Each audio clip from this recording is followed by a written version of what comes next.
매일 성경 묵상을 돕는 해설 가이드입니다. 안녕하세요. 묵상 코치입니다. 함께 읽고 나눌 말씀은 역대하 7장 1절에서 22절까지 말씀입니다. 하나님은 솔로몬의 봉헌 기도에 불과 영광으로 응답하셨습니다. 이에 솔로몬과 백성들은 성전 낙성식을 거행하고 장막절을 지켜 하나님께 헌신을 표합니다. 하나님은 또한 후일에 솔로몬에게 나타나 그의 기도에 직접 하답하십니다. 기도의 응답과 축복은 하나님과 그분의 말씀에 대한 순종에서 비롯됩니다. 그러나 불순종과 우상 숭배는 하나님과 맺은 모든 언약을 무효화하여 하나님이 약속하신 임재, 다윗 왕권, 땅, 축복의 삶을 앗아갈 것입니다. 1절에서 3절은 하나님의 불과 영광의 응답입니다. 솔로몬의 성전 봉헌 기도에 하나님이 불과 영광으로 응답하십니다. 열왕기상 8장 54절에서 62절의 평행 본문에는 불과 영광의 응답 대신 솔로몬의 축사가 나옵니다.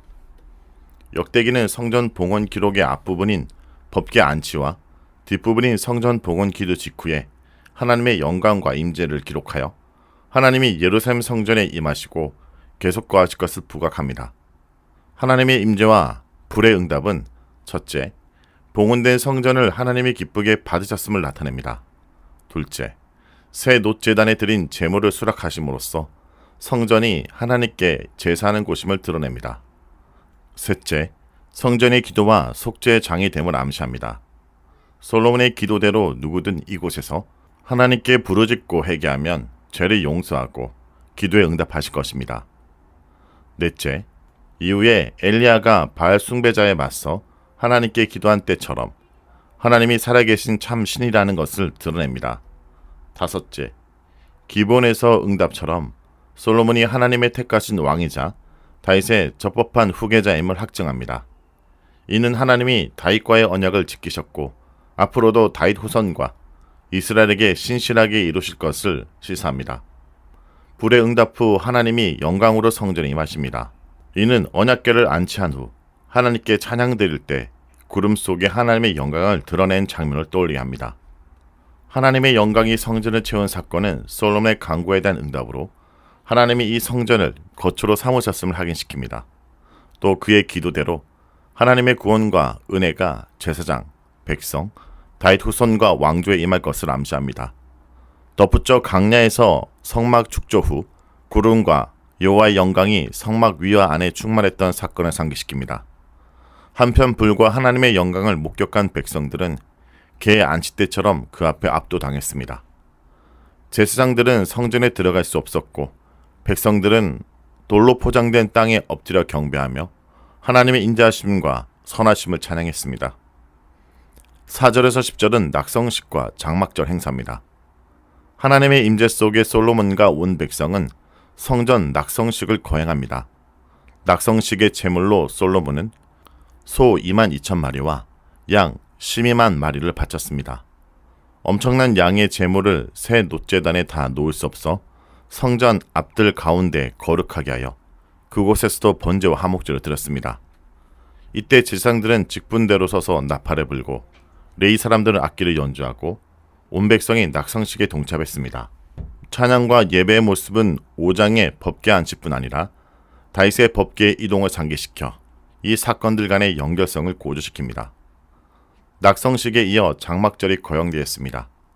백성들은 하마더기에서 애굽 강까지 모였는데 이 요구는 이스라엘 북에서 남까지의 경계를 뜻합니다.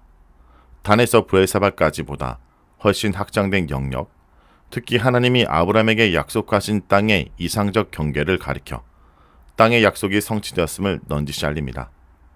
장막절을 지킨 일은 하나님을 향한 솔로몬과 이스라엘의 헌신과 순종을 드러냅니다. 첫째, 그들은 매년 새 절기에 하나님이 선택하신 곳에서 예배하라는 규례를 따랐습니다. 둘째, 규례를 따라 절기를 지키고 성회를 열었습니다. 낙성식이 7일 동안 개최되고 이후 7일 동안 장막절을 시켰습니다. 8일째의 성회도 규례를 따른 것입니다. 셋째, 하나님이 베푸신 은혜로 인해 모두 기쁘고 좋은 마음으로 기가한 것도 하나님의 명령에 합당한 반응입니다. 11절에서 22절은 하나님의 나타나심과 응답에 대해서 말합니다. 솔로몬이 성전 건축을 시작하여 성전과 궁궐 건축을 각 7년, 13년에 거쳐 순조롭게 마친 후 기본에서 나타나셨던 하나님이 두 번째로 솔로몬에게 나타나셨습니다. 이때 하나님의 말씀은 13년 전 성전 봉헌 기도에 대한 응답이었습니다. 이로써 봉헌 기도 후 불과 영광의 응답에 깃든 암시가 말로 확증됩니다. 하나님은 솔로몬의 기도대로 예루살렘의 성전을 제사와 기도의 처소로 자신의 이름을 영원히 둘 거처로 택하셨습니다. 하나님은 먼저 백성에게 솔로몬에게 해야 할 일과 이에 대한 응답을 약속하십니다. 첫째, 하나님의 백성은 스스로 겸비해야 합니다. 교만은 결코 기도로 연결되지 못합니다. 둘째, 직접 하나님께 기도하고 죄를 고백해야 합니다. 셋째, 하나님의 얼굴, 즉 은혜를 구해야 합니다. 죄의 고백이 자동적으로 하나님의 용서를 가져오진 않습니다. 하나님의 절대적인 은혜 없이는 죄사함도 없습니다. 넷째, 악한 길에서 떠나야 합니다. 참된 회개는 행동의 변화로 증명됩니다. 이렇게 기도할 때 하나님은 백성의 기도를 들으실 것입니다. 내가 하늘에서 듣고 라는 문장은 주는 하늘에서 들으소서 라는 솔로몬의 간구에 대한 응답입니다. 또한 회개하는 자의 죄를 용서하실 것입니다. 이는 솔로몬의 간구 중 두 번째로 자주 언급된 사소서에 대한 대답입니다. 땅을 치유하실 것입니다. 여기서 땅은 물리적 땅뿐 아니라 경제적, 사회적, 정치적, 영적 터전을 뜻합니다. 그러므로 죄의 심판으로 가뭄, 기근, 병충해, 질병 등이 임해 황폐해진 땅을 하나님이 치유하여 회복하실 것입니다. 땅에서 일어나는 불의와 의를 다스리실 것입니다. 회개하고 더러운 자들에게 하나님의 선한 길을 가르치실 것입니다. 전쟁에 패하거나 포로가 되어 땅을 잃을 때 백성을 이방 땅에서 돌아오게 하고 땅을 기업으로 되찾게 하실 것입니다. 마지막으로 성전에 사는 기도에 자신의 눈을 열고 귀를 기울이겠다고 약속하십니다. 이것도 누구든 성전에서 혹은 성전을 향해 기도할 때 하나님이 그 기도에 주목해달라는 솔로몬의 간구를 반영한 응답입니다. 한편 하나님은 솔로몬에게도 그의 간구를 그대로 반영하여 그가 다윗처럼 하나님의 모든 명령에 순종하면 견고한 왕권과 끊이지 않는 후손을 주겠다고 약속하십니다. 이로써 다윗에게 약속하신 말씀을 확실히 해달라는 솔로몬의 간청이 마침내 응답되었습니다. 하나님은 회개하고 악에서 떠난 백성에게 응답과 축복을 약속하시지만 그 반대의 경우에는 심판과 저주가 임할 것을 경고하십니다.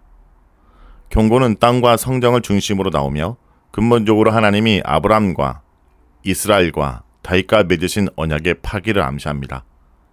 이스라엘이 하나님의 말씀을 버리고 우상을 섬기면 그들의 기업인 땅은 황폐되고 하나님의 임재하신 성전이 파괴되며 다윗의 후손이 끊어지고 나라가 패망하며 왕과 백성은 포로로 잡혀가 이방인에게 조롱당할 것입니다. 역대기 독자들은 이 경고대로 이미 포로 생활을 경험하고 돌아왔습니다.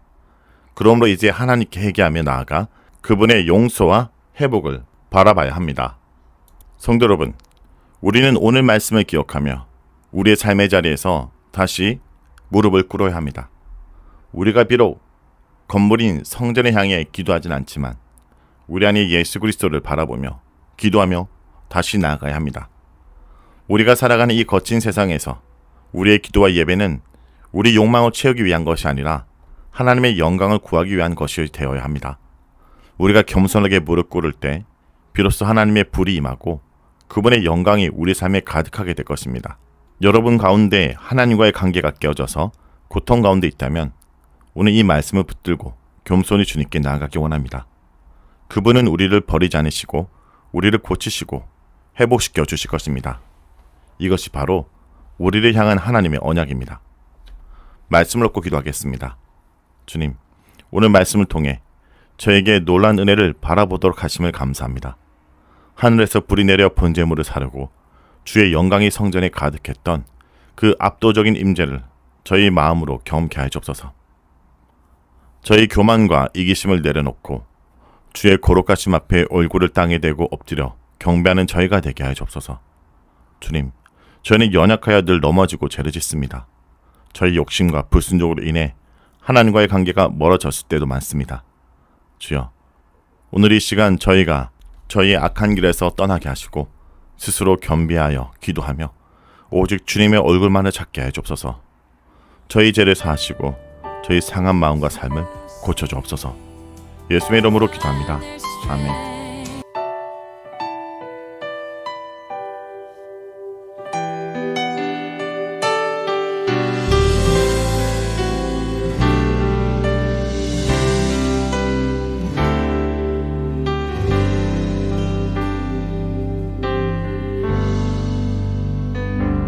나의 백성이 다 겸비하여 내게 기도하며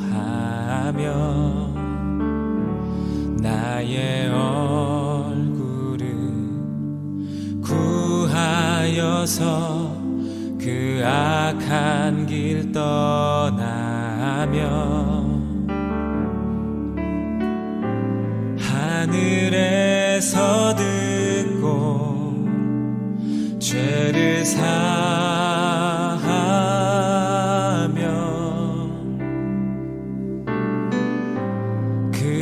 그들의 땅을 고치리라.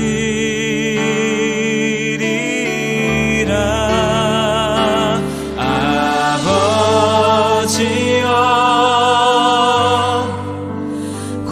고쳐주소서.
고쳐주소서.